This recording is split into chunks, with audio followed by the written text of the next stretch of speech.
अगला अध्याय पंचाक्षर मंत्र के जप तथा भगवान शिव के भजन पूजन की महिमा। अग्नि कार्य के लिए कुंड और वेदी आदि के संस्कार, शिवाग्नि की स्थापना और उसके संस्कार, होम, पूर्णाहुति, भस्म के संग्रह एवं रक्षण की विधि तथा हवनांत में किए जाने वाले कृत्य का वर्णन। उपमन्यु कहते हैं, यदुनंदन, कोई बड़ा भारी पाप करके भी भक्ति भाव से पंचाक्षर मंत्र द्वारा यदि देवेश्वर शिव का पूजन करे तो वह उस पाप से मुक्त हो जाता है। जो भक्ति भाव से पंचाक्षर मंत्र द्वारा एक बार ही शिव का पूजन कर लेता है, वह भी शिव मंत्र के गौरववश शिव धाम को चला जाता है। वह मूढ़ दुर्लभ मानव जन्म पाकर भगवान शिव की अर्चना नहीं करता, उसका तो जन्म निष्फल है, क्योंकि वह मोक्ष का साधक नहीं होता। जो दुर्लभ मानव जन्म पाकर पिनाकमणि महादेव जी की आराधना करते हैं, उन्हीं का जन्म सफल होता है और वे ही कृतार्थ एवं श्रेष्ठ मनुष्य हैं। जो भगवान शिव की भक्ति में तत्पर रहते हैं, जिनका चित्त भगवान शिव के सामने प्रणत होता है तथा जो सदा ही भगवान शिव के चिंतन में लगे रहते हैं, वे कभी दुख के भागी नहीं होते। मनोहर भवन, हाव भाव, विलास से विभूषित तरुणी स्त्रियां और जिससे पूर्ण तृप्ति हो जाए इतना धन, ये सब भगवान शिव की आराधना के फल हैं। जो देवलोक में महान भोग और राज्य चाहते हैं, वे सदा भगवान शिव के चरणार बिंदों का चिंतन करते हैं। सौभाग्य, कांतिमान, रूप, बल, त्याग, दया भाव, शूरता और विश्व में विख्याति, ये सब बातें भगवान शिव की पूजा करने वाले लोगों को ही सुलभ होती हैं। इसलिए जो अपना कल्याण चाहता हो, उसे सब कुछ छोड़कर केवल भगवान शिव में मन लगाकर उनकी आराधना करनी चाहिए। जीवन बड़ी तेजी से जा रहा है, जवानी शीघ्रता से बीती जा रही है और रोग तीव्र गति से निकट आ रहा है।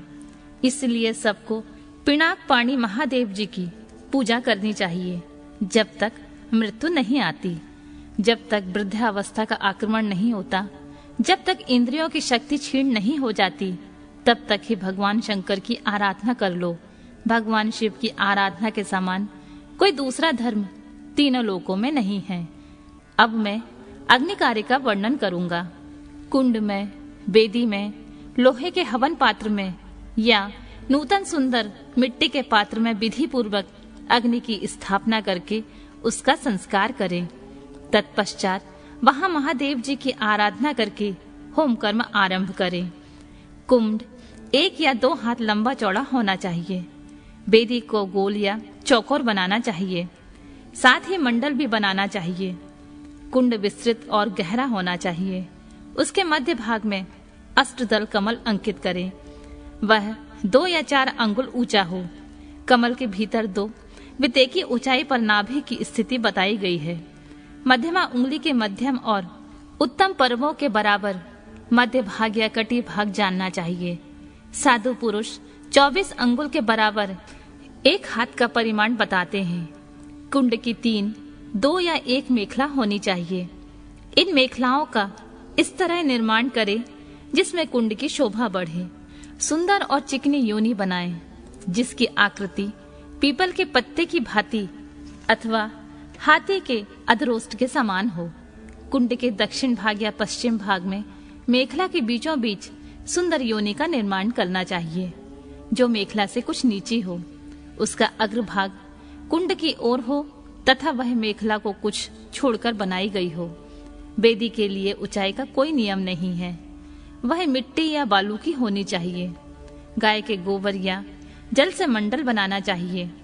पात्र का परिमाण नहीं बताया गया है। कुंड और मिट्टी की वेदी को गोबर या जल से लीपना चाहिए। पात्र को धोकर तपाए तथा अन्य वस्तुओं का भी जल से प्रोक्षण करें। अपने अपने गुहा सूत्र में बताई गई विधि के अनुसार कुंड में और वेदी पर उल्लेखन रेखा करें। फिर अग्नि के उस आसन का कुशों अथवा पुष्पों द्वारा जल से प्रोक्षण करें। तत्पश्चात पूजन और हवन के लिए सब प्रकार के द्रव्यों का संग्रह करें। धोने योग्य वस्तुओं को धोकर जल से उनका प्रोक्षण करके उन्हें शुद्ध करें। इसके बाद सूर्यकांत मणि से प्रकट काष्ठ से उत्पन्न श्रोत्रिय की अग्निशाला से संचित अथवा दूसरे किसी उत्तम अग्नि को आधार सहित ले आए। उसे कुंड अथवा वेदी के ऊपर 3 बार प्रदक्षिण क्रम से घुमाकर अग्नि बीच रम का उच्चारण करके उस अग्नि को उक्त कुंड या वेदी के आसन पर स्थापित कर दें। कुंड में स्थापित करना हो तो योनि मार्ग से अग्नि का आधान करें और वेदी पर अपने सामने की ओर अग्नि की स्थापना करें। योनि प्रदेश के पास स्थित विद्वान पुरुष समस्त कुंड को अग्नि से संयुक्त करें। साथ ही यह भावना करें कि अपने नाभि के भीतर जो अग्निदेव विराजमान हैं, वे ही नाभि रत्न से चिंगारी के रूप में निकलकर बाहरी अग्नि के मंडलाकार होकर लीन हुए हैं। अग्नि पर समिधा रखने से लेकर घी के संस्कार पर्यंत सारा कार्य मंत्रज्ञ पुरुष अपने गुहा सूत्र में बताए हुए क्रम से मूल मंत्र द्वारा संपन्न करें। तदनंतर शिव मूर्ति की पूजा करके दक्षिण भाग में मंत्र न्यास करें और घृत में धेनु मुद्रा का प्रदर्शन करें। रुक और स्त्रुवा ये दोनों धातु के बने हुए हों तो ग्रहण करने योग्य हैं, परंतु कांसी, लोहे और शीशे के बने हुए त्रक, त्रुवा को नहीं ग्रहण करना चाहिए अथवा यज्ञ संबंधी काष्ठ के बने हुए होने चाहिए। स्मृति या शिव शास्त्र में जो विहित हो वे भी ग्राहा है अथवा ब्रह्म वृक्ष आदि के छिद्र रहित बिचले 2 पत्ते लेकर उन्हें कुश से पोंछें और अग्नि में तपाकर फिर उनका प्रोक्षण करें। उन्हीं पत्तों को रुक एवं त्रुवा का रूप दें। उनसे घी उठाएं और अपने गुहा सूत्र से बताए हुए क्रम से शिव बीज ओम सहित 8 बीजाक्षरों द्वारा अग्नि में आहुति दें। इसमें अग्नि का संस्कार होता है। 7 बीजाक्षरों और 8वां शिव बीज ओम को सम्मिलित कर लेने पर 8 बीजाक्षर होते हैं। उपयुक्त 7 बीज क्रमशः अग्नि के 7 जिहाओं के हैं। उनकी मध्यमा जिहा के नाम बहुरूपा है। उसकी 3 शिखाएं हैं। उनमें से एक शिखा दक्षिण में, दूसरी वाम दिशा में प्रज्वलित होती है और बीच वाली शिखा बीच में प्रकाशित होती है। ईशान कोण में जो जिहा है उसका नाम हिरण्या है। पूर्व दिशा में विद्यमान जिहा कनका नाम से प्रसिद्ध है। अग्नि कोण में रक्ता, नेतृत्व कोण में कृष्णा और वायव्य कोण में सुप्रभा नाम से जिहा प्रकाशित होती है। इनके अतिरिक्त पश्चिम में जो जिहा प्रज्वलित होती है उसका नाम मरुत है। इन सब की प्रभा अपने अपने नाम के अनुरूप है। अपने अपने बीच के अनंतर क्रमशः इनका नाम लेना चाहिए और नाम के अंत में स्वाहा का उपयोग करना चाहिए। इस तरह जो जिहा मंत्र बनते हैं उनके द्वारा क्रमशः प्रत्येक जिहा के लिए एक एक घी की आहुति दें, परंतु मध्यमा की 3 जिहाओं के लिए 3 आहुतियां दें। कुंड के मध्य भाग में रम वाहवे स्वाहा बोलकर 3 आहुतियां दें। ये आहुतियां घी अथवा समिधा से देनी चाहिए। आहुति देने के पश्चात अग्नि में जल का सेचन करें। ऐसा करने पर वह अग्नि भगवान शिव की हो जाती है। फिर उसमें शिव के आसन का चिंतन करें और वहां अर्धनारीश्वर भगवान शिव का आवाहन करके पूजन करें। पाद्य, अर्घ आदि से लेकर दीपदान पर्यंत पूजन करके अग्नि का जल से प्रोक्षण करें। तत्पश्चात समिधाओं की आहुति दें। वे समिधाएं पलास की या गूलर आदि की दूसरे यज्ञीय वृक्ष की होनी चाहिए। इनकी लंबाई 12 अंगुल की हो। समिधा टेढ़ी ना हो, स्वतः सूखी भी ना हो, उनके छिलके ना उतरे हों तथा उन पर किसी प्रकार की चोट ना हो। सब समिधाएं एक सी होनी चाहिए। 10 अंगुल लंबी समिधाएं भी हवन के लिए विहित हैं। उनकी मोटाई कनिष्ठिका की अंगुली के समान होनी चाहिए अथवा प्रदेश मात्र अंगूठे से लेकर तर्जनी पर्यंत लंबी समिधाएं उपयोग में लानी चाहिए। यदि उपयुक्त समिधा ना मिले, जो मिल सके उन सब का ही हवन करना चाहिए।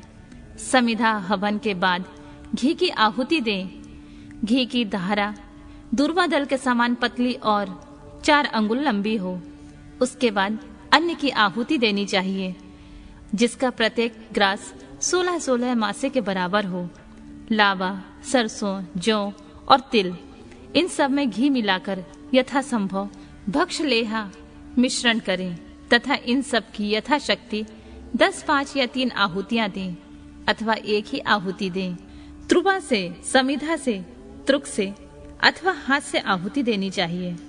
उसमें भी दिव्य तीर्थ से अथवा ऋषि तीर्थ से आहुति देने का विधान है। यदि उपयुक्त सभी द्रव्य न मिले तो किसी एक ही द्रव्य से श्रद्धा पूर्वक आहुति देनी चाहिए। प्रायश्चित के लिए मंत्र से अभिमंत्रित करके 3 आहुतियां दें। फिर होमावशिष्ट घृत से रुख को भरकर उसमें अग्रभाग में फूल रखकर उसे दर्भ सहित अधोमुख त्रुबा से ढक दें। इसके बाद खड़ा हो उसे अंजलि में लेकर ओम नमः शिवाय बौषट का उच्चारण करके जौ के तुल्य घी की धारा की आहुति दें। इस प्रकार पूर्णाहुति करके अग्नि में पूर्ववत जल का छींटा दें। तत्पश्चात देवेश्वर शिव का विसर्जन करके अग्नि की रक्षा करें। फिर अग्नि का भी विसर्जन करके भावना द्वारा नाभि में स्थापित करके नित्य यजन करें अथवा शिव शास्त्र में बताई हुई पद्धति के अनुसार बागेश्वरी के गर्भ से प्रकट हुए अग्निदेव को लाकर विधिवत संस्कार करके उनका पूजन करें। फिर समिधा का आधान करके सब ओर से परिधियों का निर्माण करें। इसके बाद वहां 2-2 पात्र रखकर शिव का यजन करके प्रोक्षणी पात्र का शोधन करें। उस पात्र के जल से पूर्वोक्त वस्तुओं का प्रोषण करके जल से भरे हुए प्रणीता पात्र को ईशान कोण में रखें। घी के संस्कार तक सारा कार्य करके रुक और त्रुबा का संशोधन करें। तदनंतर पिता शिव द्वारा माता बागेश्वरी का गर्भाधान, पुनर्वसन और सीमांत त्रयन संस्कार करके प्रत्येक संस्कार के निमित्त पृथक पृथक आहुति दें और गर्भ से अग्नि के उत्पन्न होने की भावना करें। उनके 3 पैर, 7 हाथ, 4 सींग और 2 मस्तक हैं। मधु के समान पिंगल वर्ण वाले 3 नेत्र हैं। सिर पर जटाजूट और चंद्रमा का मुकुट है। उनकी अंग कांति लाल है। लाल रंग के ही वस्त्र, चंदन, माला और आभूषण उनकी शोभा बढ़ाते हैं। सब लक्षणों से संपन्न यज्ञोपवीतधारी तथा त्रिगुण मेखला से युक्त हैं। उनके दाएं हाथों में शक्ति है, त्रुक और त्रुबा है तथा बाएं हाथों में तोमड़, ताड़ का पंखा और घी से भरा हुआ पात्र है। इस आकृति में उत्पन्न हुए अग्निदेव का ध्यान करके उनका जाति कर्म संस्कार करें। तत्पश्चात नाल छेदन करके सूतक की शुद्धि करें। फिर आहुति देकर उस शिव संबंधी अग्नि का नाम रुचि रखें।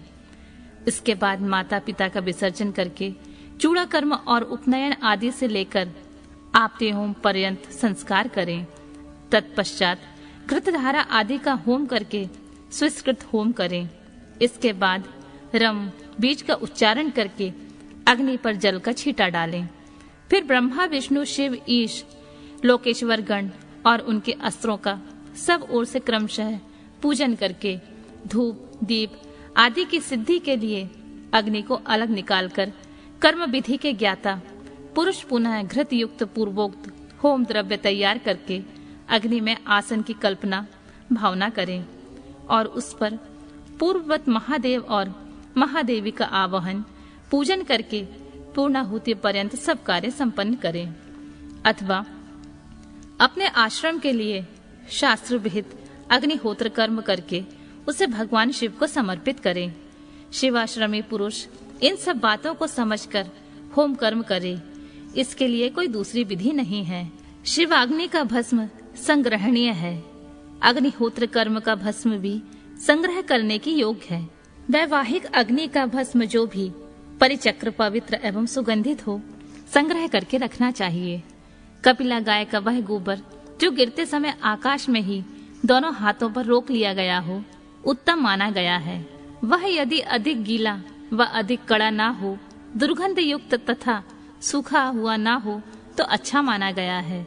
यदि वह पृथ्वी पर गिर गया हो तो उसमें से ऊपर और नीचे के हिस्से को त्याग कर बीच का भाग ले लें।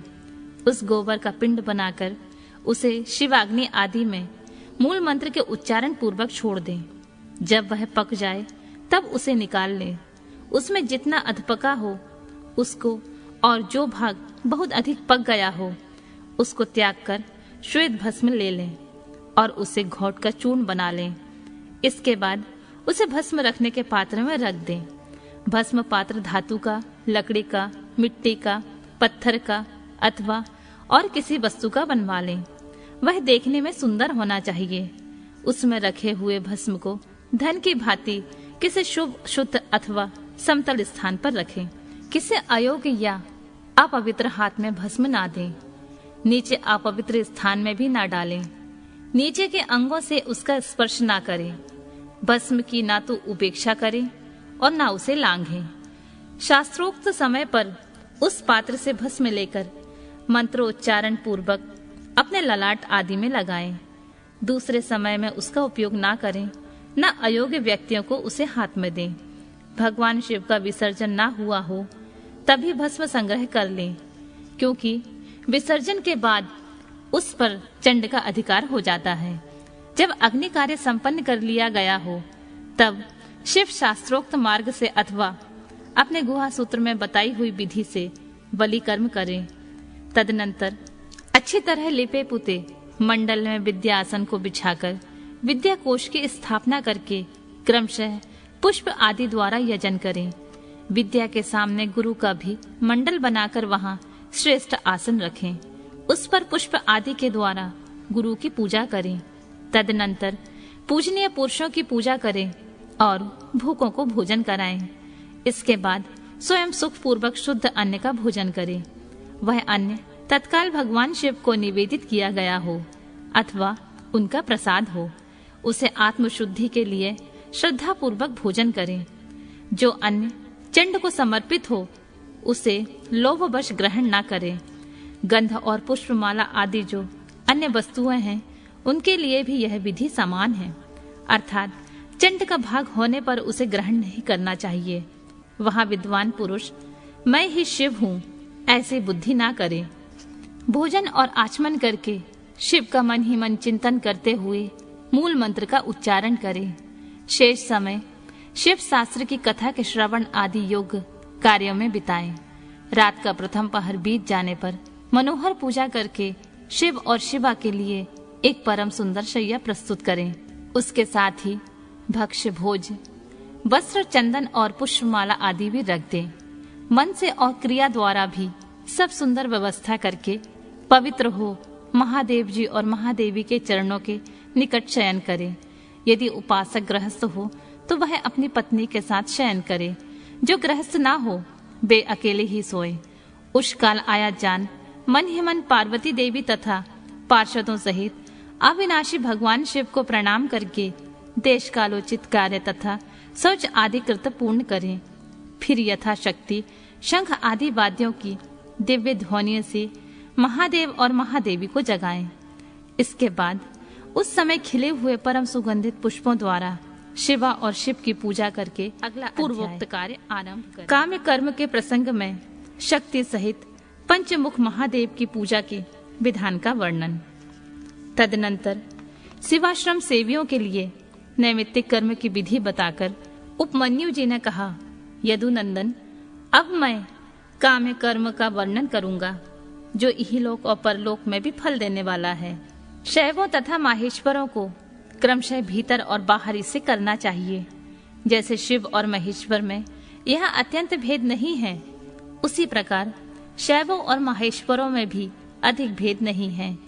जो मनुष्य शिव के आश्रित रहकर ज्ञान यज्ञ में तत्पर होते हैं वे शैव कहलाते हैं, और जो शिवाश्रित भक्त भूतल पर कर्म यज्ञ में संलग्न रहते हैं वे महान ईश्वर का यजन करने के कारण माहेश्वर कहे गए हैं। इसीलिए ज्ञानी योगी शैवों को अपने भीतर भगवान द्वारा कर्मों का अनुष्ठान करना चाहिए और कर्मपरायण माहेश्वरों को बाहर भी द्रव्यों द्वारा, उपकरणों द्वारा उसका संपादन करना चाहिए। आगे बताए जाने वाले कर्म के प्रयोग में उनके लिए कोई भेद नहीं है। गंध, वर्ण और रस आदि के द्वारा विधि पूर्वक भूमि की परीक्षा करके मनो अभिलषित स्थान पर आकाश में चंदोबा तान दे। उस स्थान को भली भांति लीप पोत कर दर्पण के समान स्वच्छ बना दें। तत्पश्चात शास्त्रोक्त मार्ग से वहां पहले पूर्व दिशा की कल्पना करें। उस दिशा में 1 या 2 हाथ का मंडल बनाएं। उस मंडल में सुंदर अष्टदल कमल अंकित करें। कमल के कर्णिका भी होनी चाहिए। यथासंभव संचित रत्न और सुवर्ण आदि के चूर्ण से उसका निर्माण करें। वह अत्यंत शोभायमान और 5 आवरणों से युक्त हो।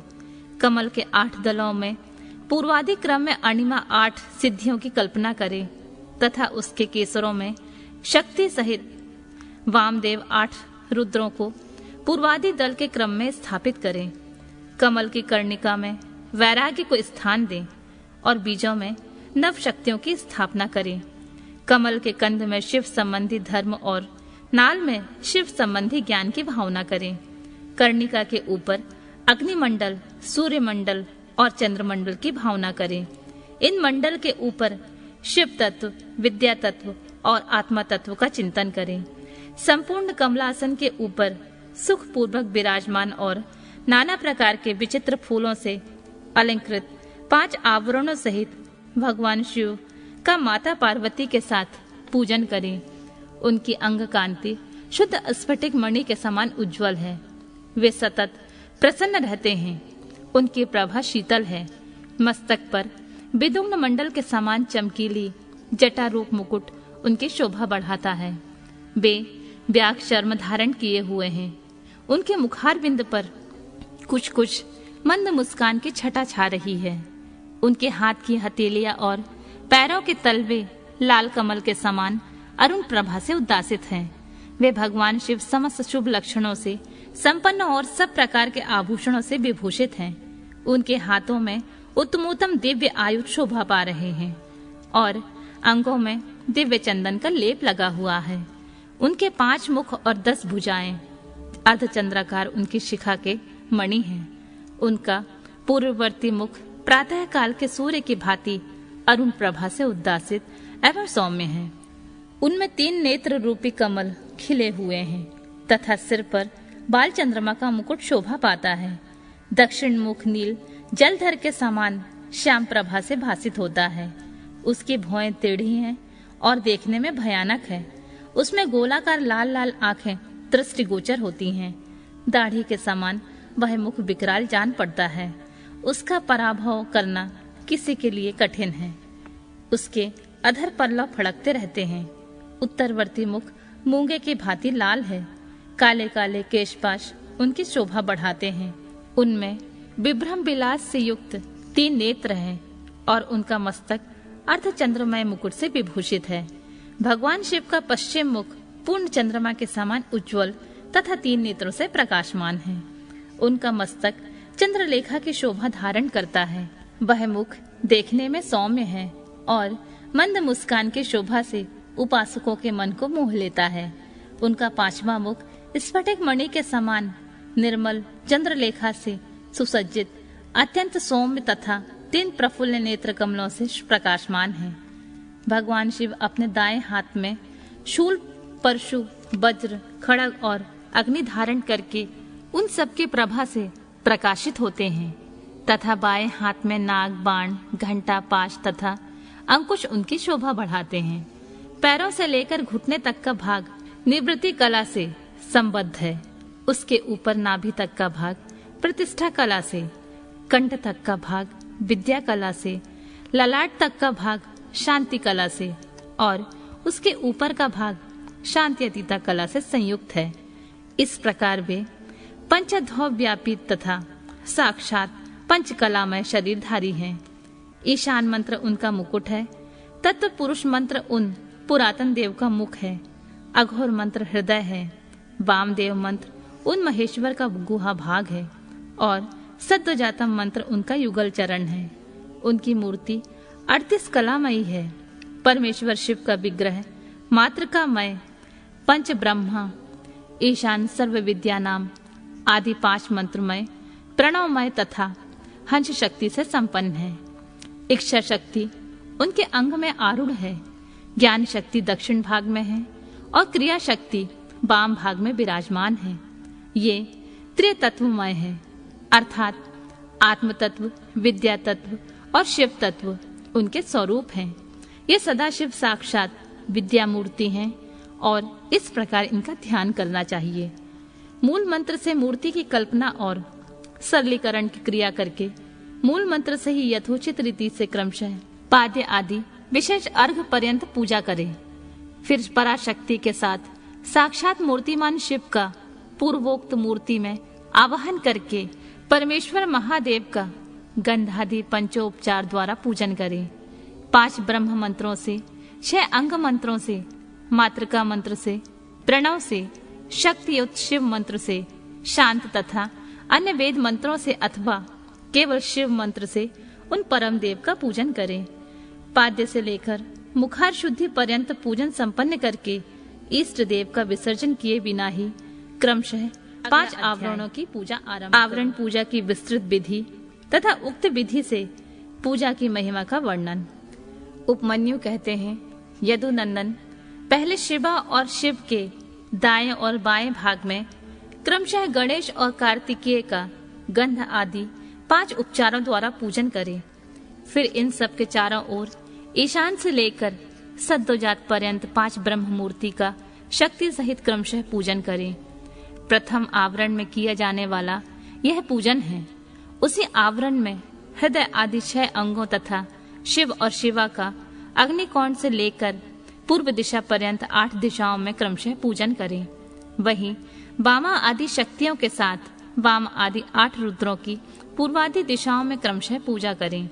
वह पूजा वैकल्पिक है। यह मैंने तुमसे प्रथम आवरण का वर्णन किया है। अब प्रेम पूर्वक दूसरे आवरण का वर्णन किया जाता है। श्रद्धा पूर्वक सुनो। पूर्व दिशा वाले दल में अनंत का और उनके वाम भाग में उनकी शक्ति का पूजन करें।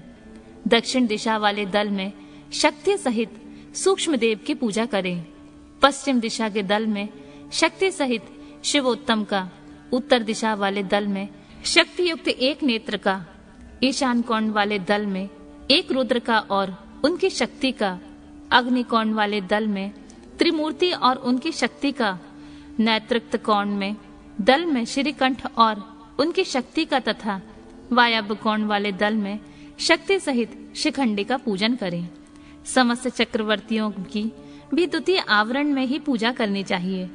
तृतीय आवरण में शक्तियों सहित अष्टमूर्तियों का पूर्वादि 8 दिशाओं में क्रमशः पूजन करें। भव, शर्व, ईशान, रुद्र, पशुपति, उग्र, भीम और महादेव ये क्रमशः 8 मूर्तियां हैं। इसके बाद उसी आवरण में शक्तियों सहित महादेव आदि 11 मूर्तियों की पूजा करनी चाहिए। महादेव, शिव, रुद्र, शंकर, नील लोहित, ईशान, विजय, भीम, देवादिदेव, भवोदेव तथा कपदीश या कपालेश ये 11 मूर्तियां हैं। इनमें से जो प्रथम 8 मूर्तियां हैं उनका अग्निकोण वाले दल से लेकर पूर्व दिशा पर्यंत 8 दिशाओं में पूजन करना चाहिए।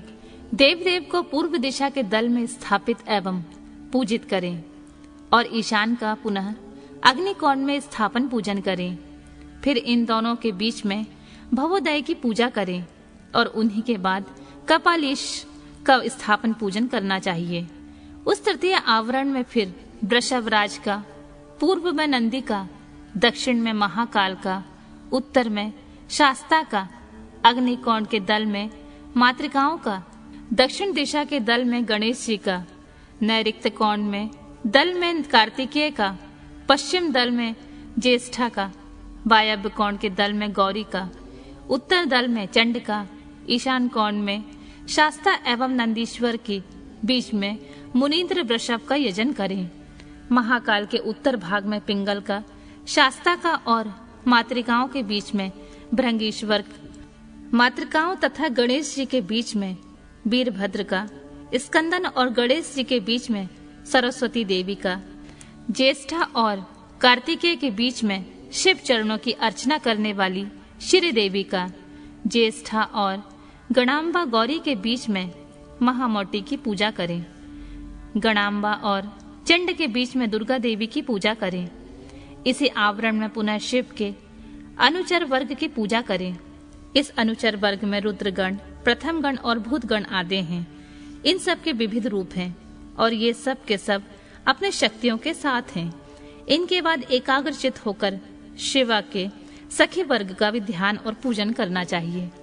इस प्रकार तृतीय आवरण के देवताओं का विस्तार पूर्वक पूजन हो जाने पर उसके 12 भाग में चतुर्थ आवरण का चिंतन और पूजन करें। पूर्व दल में सूर्य का, दक्षिण दल में चतुर्मुख ब्रह्मा का, पश्चिम दल में रुद्र का तथा उत्तर दिशा के दल में भगवान विष्णु का पूजन करें। इनके प्रथम आवरण में 6 अंगों तथा दीप्ता आदि शक्तियों की पूजा करनी चाहिए। दीप्ता, सूक्ष्मा, जया, भद्रा, विभूति, बिमला, अमोघा और विद्युता, इनकी क्रमशः पूर्व आदि 8 दिशाओं में स्थिति है। द्वितीय आवरण में पूर्व से लेकर उत्तर तक क्रमशः 4 मूर्तियों की ओर, उनके बाद उनकी शक्तियों की पूजा करें। आदित्य, भास्कर, भानु और रवि, ये 4 मूर्तियां क्रमशः पूर्वादि 4 दिशाओं में पूजनीय हैं। तत्पश्चात अर्क, ब्रह्मा, रुद्र और विष्णु, ये 4 मूर्तियां भी पूर्वादि दिशाओं में पूजित हैं। पूर्व दिशा में विस्तरा, दक्षिण दिशा में सुतरा, पश्चिम दिशा में बोधिनी और उत्तर दिशा में आप्यायनी की पूजा करें। ईशान कोण में उषा की, अग्नि कोण में प्रभा की, नैऋत्य कोण में प्रज्ञा की और वायव्य कोण में संध्या की पूजा करें। इस तरह द्वितीय आवरण में इन सब की स्थापना करके विधि पूर्वक पूजा करनी चाहिए। तृतीय आवरण में सोम, मंगल, बुद्धिमानों में श्रेष्ठ बुध, विशाल बुद्धि बृहस्पति, तेजोनिधि शुक्र, शनिश्चर तथा धूम्र वर्ण वाले भयंकर राहु केतु का पूर्वादि दिशाओं में पूजन करना चाहिए। अथवा द्वितीय आवरण में 12 आदित्य की पूजा करनी चाहिए और तृतीय आवरण में 12 राशियों की, उसके बाहरी भाग में 7-7 गणों की सब ओर पूजा करनी चाहिए। ऋषियों, देवताओं, गंधर्वों, नागों, अप्सराओं, ग्रामीणों, यक्षों, यातुधानों, 7 छंदोमय अश्रों तथा बाले खिलियों का पूजन करें। इसी तरह तृतीय आवरण में सूर्य देव का पूजन करने के पश्चात 3 आवरणों सहित ब्रह्मा जी का पूजन करें। पूर्व दिशा में हिरण्यगर्भ का, दक्षिण दिशा में विराट का, पश्चिम दिशा में कालका का और उत्तर दिशा में पुरुष का पूजन करें। हिरण्यगर्भ नाम का जो पहले ब्रह्मा है, उनकी अंग कांति कमल के समान है। काल जन्म से ही अंजन के समान काले हैं और पुरुष स्फटिक मणि के समान निर्मल हैं। त्रिगुण, राजस, तामस तथा सात्विक, ये चारों भी पूर्वादि दिशा के क्रम में प्रथम आवरण में ही स्थित हैं। द्वितीय आवरण में पूर्वादि दिशाओं के दलों में क्रमशः सनत कुमार, सनक, सनंदन और सनातन का पूजन करना चाहिए। तत्पश्चात तीसरे आवरण में 11 प्रजापतियों की पूजा करें। उनमें से प्रथम 8 का तो पूर्व आदि 8 दिशाओं में पूजन करें। फिर शेष 3 का पूर्व आदि के क्रम से अर्थात पूर्व, दक्षिण और पश्चिम में स्थापन पूजन करें। दक्ष, रुचि, भृगु, मारीचि, अंगरा, पुलस, पुलह, कृत, अत्रि, कश्यप और वशिष्ठ, ये 11 विख्यात प्रजापति हैं। इनके साथ ही इनकी पत्नियों का भी क्रमशः पूजन करना चाहिए। प्रसूति, आकृति, ख्याति, संभूति, घृति, स्मृति, क्षमा, सन्नति, अनसुईया, देवमाता अदिति तथा अरुंधति, ये सभी ऋषि पत्नियां पतिव्रता सदा शिव पूजा परायणा, कांतिमयी और प्रियदर्शना हैं।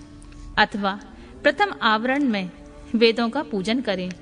फिर द्वितीय आवरण में इतिहास पुराणों की अर्चना करें तथा तृतीय आवरण में धर्मशास्त्र रहित संपूर्ण वैदिक विद्याओं का सब ओर पूजन करना चाहिए। 4 वेदों को पूर्वादि 4 दिशाओं में पूजना चाहिए। अन्य ग्रंथों को अपनी रुचि के अनुसार 8 या 4 भागों में बांटकर सब ओर उनकी पूजा करनी चाहिए। इस प्रकार दक्षिण में 3 आवरणों से युक्त ब्रह्मा जी का पूजन करके पश्चिम में आवरण सहित रुद्र का पूजन करें। ईशान आदि 5 ब्रह्मा और हृदय आदि 6 अंगों को रुद्रदेव का प्रथम आवरण कहा गया है। द्वितीय आवरण विश्वेश्वरमय है। तृतीय आवरण में भेद है, अतः उसका वर्णन किया जाता है। उस आवरण में पूर्वादि दिशाओं के क्रम में त्रिगुणादि 4 मूर्तियों की पूजा करनी चाहिए। पूर्व दिशा में पूर्ण रूप शिव नामक महादेव पूजित होते हैं।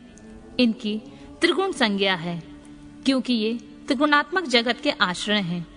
दक्षिण दिशा में राजस पुरुष के नाम से प्रसिद्ध सृष्टिकर्ता ब्रह्मा जी का पूजन किया जाता है। ये भव कहलाते हैं। पश्चिम दिशा में तामस पुरुष अग्नि की पूजा की जाती है। इन्हीं को संहारकारी हर कहा गया है। उत्तर दिशा में सात्विक पुरुष सुखदायक विष्णु का पूजन किया जाता है। ये ही विश्व पालक हैं।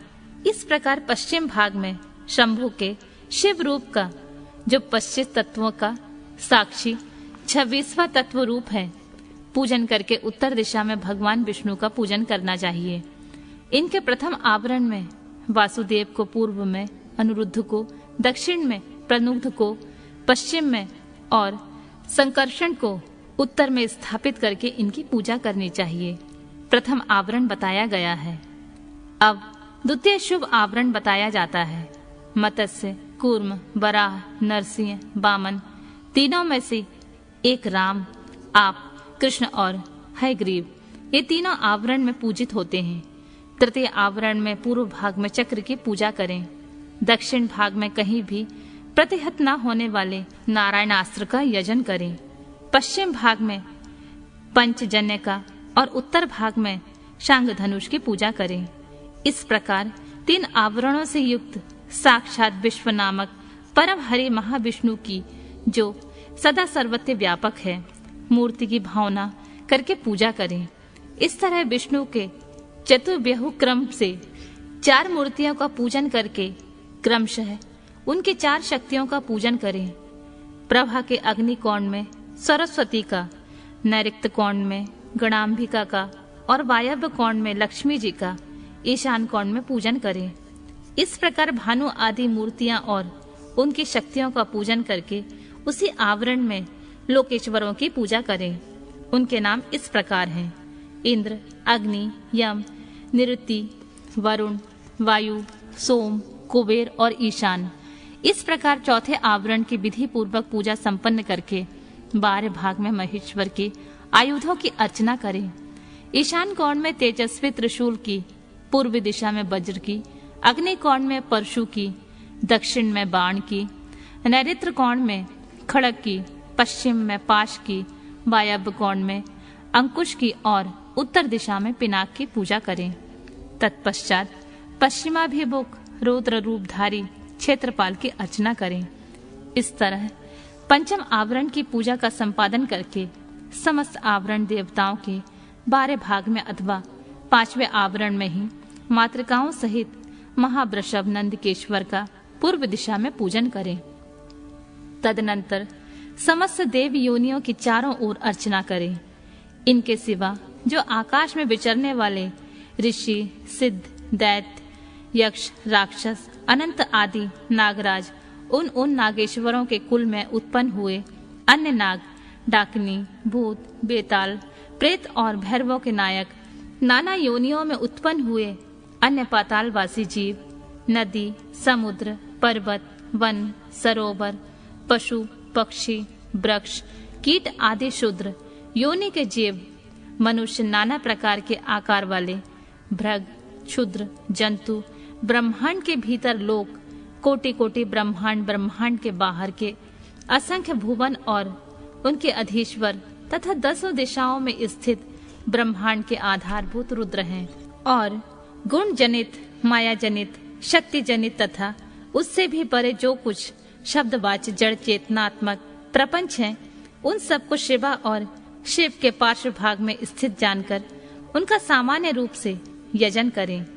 वे सब लोग हाथ जोड़कर मंद मुस्कान युक्त मुख से सुशोभित होते हुए प्रेम पूर्वक महादेव जी और महादेवी का दर्शन कर रहे हैं, ऐसा चिंतन करना चाहिए। इस तरह आवरण पूजा संपन्न करके विक्षेप के शांति के लिए पुनः देवेश्वर शिव की अर्चना करने के पश्चात पंचाक्षर मंत्र का जप करें। तदनंतर शिव और पार्वती के सम्मुख उत्तम व्यंजनों से युक्त तथा अमृत के समान मधुर, शुद्ध और मनोहर महाचरु का नैवेद्य निवेदन करें। यह महाचरु 32 आड़क लगभग 3 मन 8 सेर का हो तो उत्तम है, और कम से कम 1 आड़क 4 सेर का तो हो तो निम्न श्रेणी का माना गया है। अपने वैभव के अनुसार जितना हो सके महाचरु तैयार करके उसे श्रद्धा पूर्वक निवेदित करें। तदनंतर जल और तांबुल इलायची आदि निवेदन करके आरती उतारकर शेष पूजा समाप्त करें। याग के उपयोग में आने वाले द्रव्य, भोजन, वस्त्र आदि को उत्तम श्रेणी का ही तैयार करा कर दें। भक्तिमान पुरुष वैभव होते हुए धन व्यय करने में कंजूसी ना करे।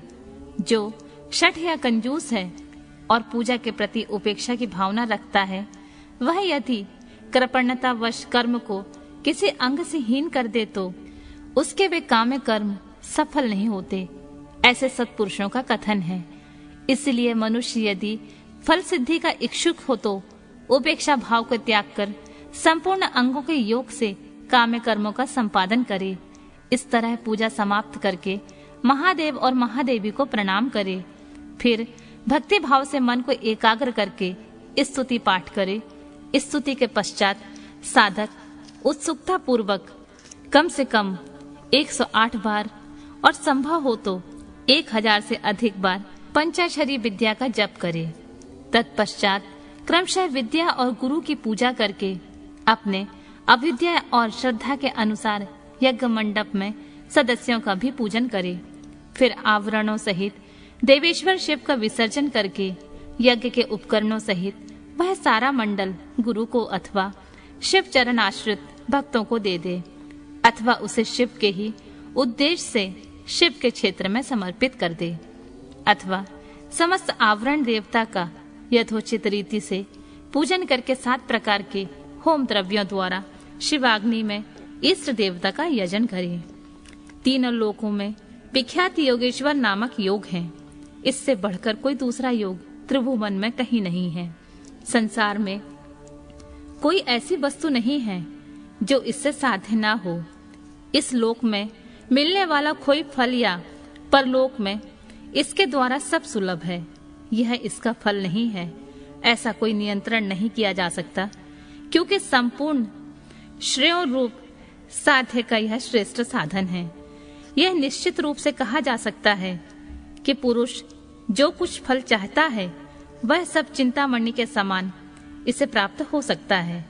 तथापि किसी क्षुद्र फल के उद्देश्य से इसका प्रयोग नहीं करना चाहिए, क्योंकि किसी महान से लघु फल की इच्छा रखने वाला पुरुष स्वयं लघुतर हो जाता है। महादेव जी के उद्देश्य से महान या अल्प जो भी कर्म किया जाए वह सब सिद्ध होता है। अतः उन्हीं के उद्देश्य से कर्म का प्रयोग करना चाहिए। शत्रु तथा मृत्यु पर विजय पाना आदि जो फल दूसरों के सिद्ध होने वाले नहीं हैं, उन्हीं लौकिक या पारलौकिक फलों के लिए विद्वान पुरुष इसका प्रयोग करे। महापातकों में, महान रोग से, भय आदि में तथा दुर्भिक्ष आदि में यदि शांति करने की आवश्यकता हो तो इसी से शांति करें।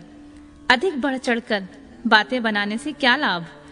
इस योग को महेश्वर शिव ने शैवों के लिए बड़ी भारी आपत्ति का निवारण करने वाला अपना निजी अस्त्र बताया है। अतः इससे बढ़कर यहाँ अपना कोई रक्षक नहीं है। ऐसा समझकर इस कर्म का प्रयोग करने वाला पुरुष शुभ फल का भागी होता है। जो प्रतिदिन पवित्र एवं एकाग्रचित होकर स्तोत्र मात्र का पाठ करता है, वह भी अभीष्ट प्रयोजनों का अष्टमांश फल पा लेता है। जो अर्थ का अनुसंधान करते हुए पूर्णिमा, अष्टमी अथवा चतुर्दशी को उपवास पूर्वक स्तोत्र का पाठ करता है, उसे आधा अभीष्ट फल प्राप्त हो जाता है। जो अर्थ का अनुसंधान करते हुए लगातार 1 मास तक स्तोत्र का पाठ करता है और पूर्णिमा, अष्टमी एवं चतुर्दशी को व्रत रखता है, वह संपूर्ण अभीष्ट फल का भागी होता है।